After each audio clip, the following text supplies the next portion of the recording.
Ahojte, v tomto videu si ukážeme, ako odstrániť závadu unikajúcej kvapaliny cez prírubu chladenia. Prvú som si musel spraviť diagnostiku. Auto som postavil na suchú dlažbu a sledoval som, z ktorej časti spod motora bude kvapalina unikať. A následne v tej časti sa potom budeme vrtať a hľadať chybu, kde kvapalina uniká. Túto diagnostiku som vykonal, keď som natáčal video o demontáži obalu vzduchového filtra. Diely som objednával z Autogafa. Takže už ideme na istotu a vieme, čo nás čaká. Prvé musíme odstrániť vzduchový filter, vrátane celého držiaku.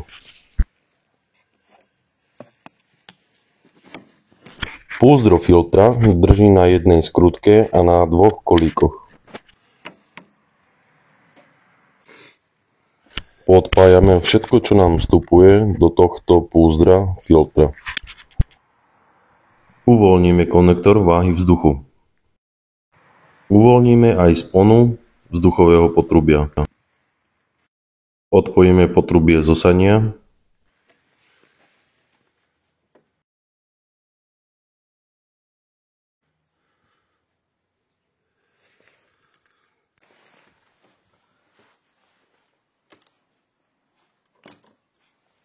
Na uvoľňovanie hadicových spon používam na to určené kliešte. Sada obsahuje rôzne typy kliešti podľa typu spon a prístupu. Niektoré spony jednoducho bez použitia týchto špeciálnych klieští nie je možné uvoľniť.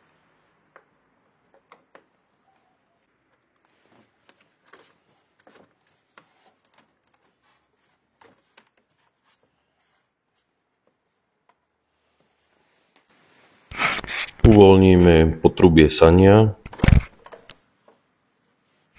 Kvôli lepšiemu prístupu dáme dolu aj kryt motora.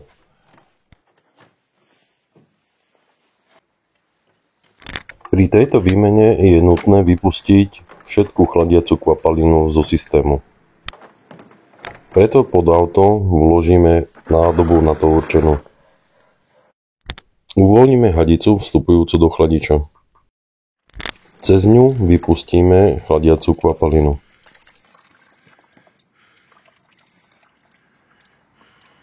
Na prírube chladenia uvoľníme sponu, ktorá fixuje konektor tepelného čidla. Do tejto príruby vstupujú 3 hadice, každú jednu musíme odpojiť.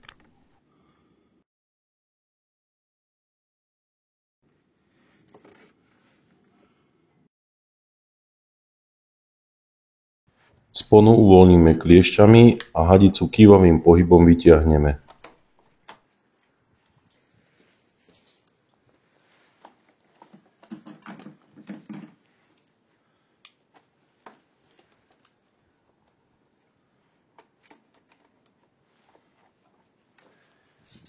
Kvôli zlému prístupu na zadnú používam takéto kliešte.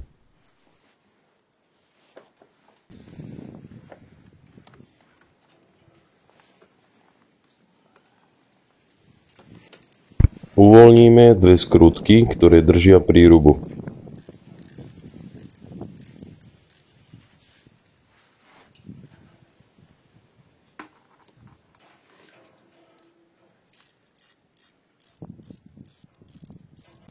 Po vyskrutkovaní týchto 2 skrutiek už prírubu nič nedrží, môžete ju voľne vyťahnuť. Odpojíme konektor z tepelného čidla. A vybereme celé čidlo. Na čidlo je tesniaca gumička. Táto to už má za sebou, je nutná výmena.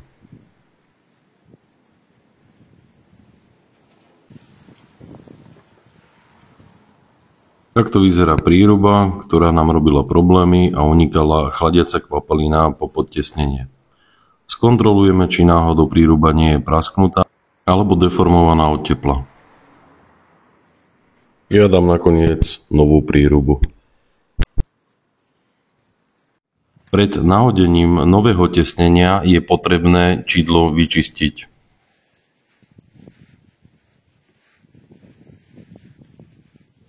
Použite handru a univerzálny čistič sprej alebo čistič brzd.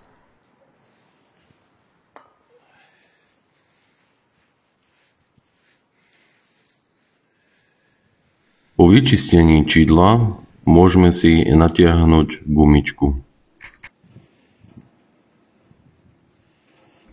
Takto nachystané čidlo skúsime vložiť do tela príruby. Vidíme, že to ide ťažšie, čiže nemáme tam žiadne vôle. Tesnenie by malo tesniť. Aby sme čidlo mohli ľahšie vložiť do príruby, použijeme silikónový sprej. Nastriekame vnútro príruby a rovnako aj tesnenie na čidle.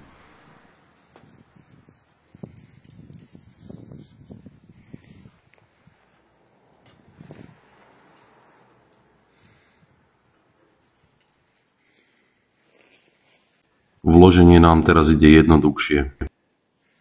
Nastavíme správnu polohu konektora a zafixujeme poiskou.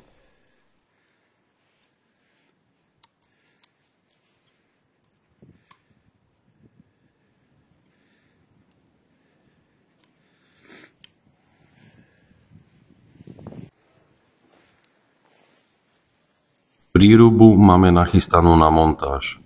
Ešte si vyčistíme otvor na bloku motora. Ja používam taktiež čistič brzd alebo univerzálny čistič. Kvôli zlému prístupu si nastriekam čistič na handru a pretrem si daný otvor. Po predčistení si skontrolujeme ešte stykové plochy, aby sme tam nemali žiaden bordel, ktorý by mohol spôsobiť znovu netesnosť. Všetko máme nachystané a reverzným spôsobom si to celé zložíme. Ak sme všetko poskladali, pripravíme si zmes chladiacej kvapaliny a destilovanej vody. Ja robím pomer 1:1, je to do minus 35 stupňov.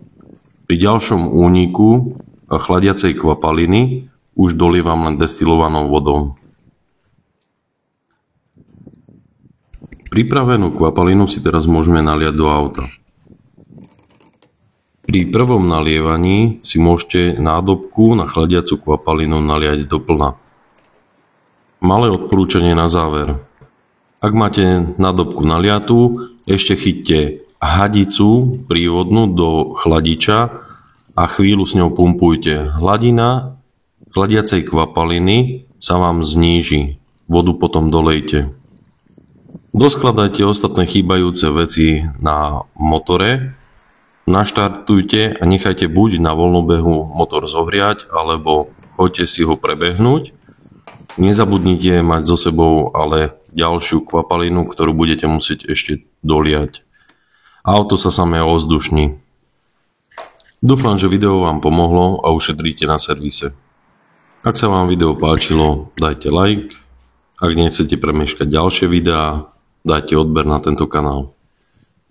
Ahojte.